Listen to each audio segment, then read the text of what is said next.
Bonjour, aujourd'hui le député du jour c'est Christian Bataille, député du Nord. Monsieur Bataille, bonjour. Bonjour. Merci d'être ici sur ce plateau. Je vais vous poser à vous, comme à tous mes invités, une première question qui est comment vous définiriez-vous aujourd'hui?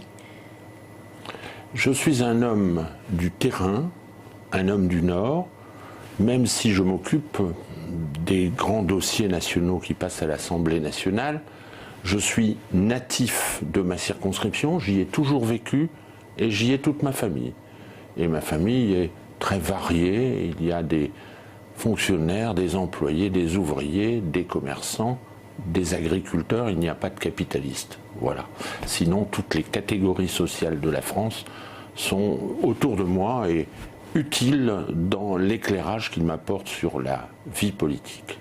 Les capitalistes, vous les supportez ailleurs que dans votre famille, néanmoins? Bien entendu, ça fait partie du fonctionnement de notre pays.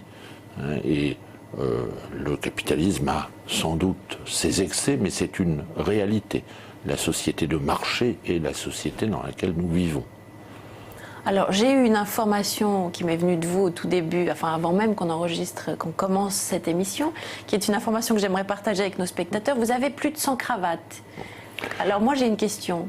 Comment choisissez-vous votre cravate le matin venu?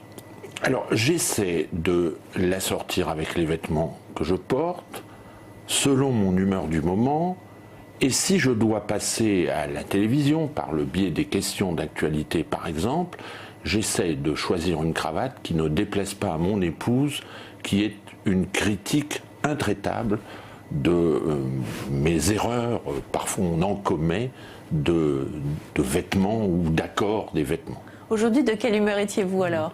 Oh, d'humeur printanière, vous voyez ma cravate. Alors, comment est-ce qu'un professeur de lettres que vous êtes peut devenir un expert en nucléaire, que vous êtes devenu? Ça, c'est une autre question qui n'a plus rien à voir avec la cravate. Je suis désolée, il faut que je réoriente votre esprit. C'est probablement du fait de ma culture humaniste. Au fond, j'ai toujours aimé la littérature, l'histoire, les belles lettres. J'étais professeur de lettres.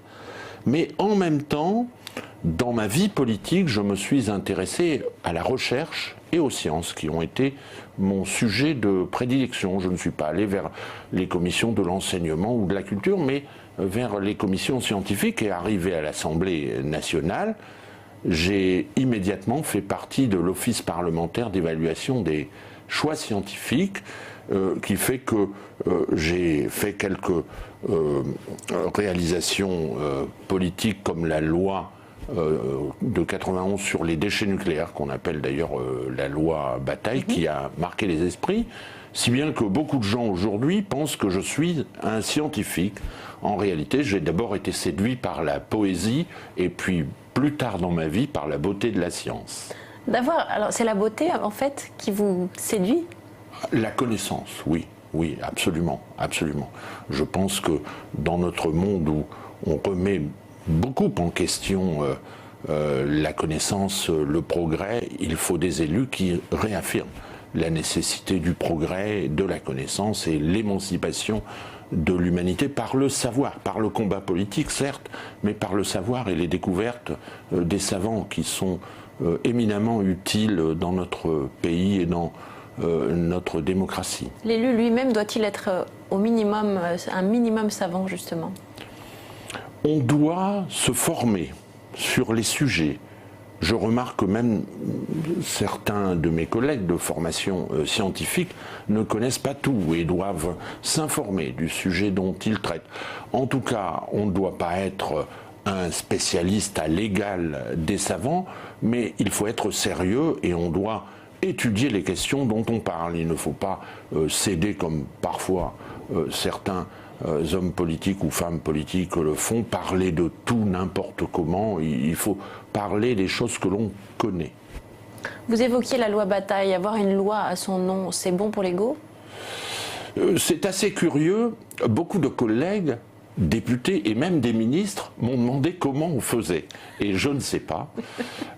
C'est probablement un ou deux de vos confrères journalistes qui, pour simplifier, au lieu de dire la loi du 30 décembre 1991 sur la gestion des déchets nucléaires, on résumé, on dit la loi Bataille, puis en plus mon nom, mon patronyme est un nom un peu qui claque au vent, un nom de guerre. La question au fond c'était est-ce que vous aimez être flatté ? Bien entendu, je serais hypocrite de ne pas l'avouer, mais flatté à bon escient. Parfois, je suis gêné de compliments que je ne mérite pas. Hein. Mais quand on a mérité un compliment, c'est toujours agréable de le recevoir des gens qu'on aime bien. Eh bien, ce sera le mot de la fin. Je vous remercie, Christian Bataille, d'être venu apporter votre bonne humeur sur ce plateau et l'humeur printanière. Merci à vous de nous avoir écoutés. On se retrouve très bientôt. Je vous souhaite une bonne fin de journée. Au revoir.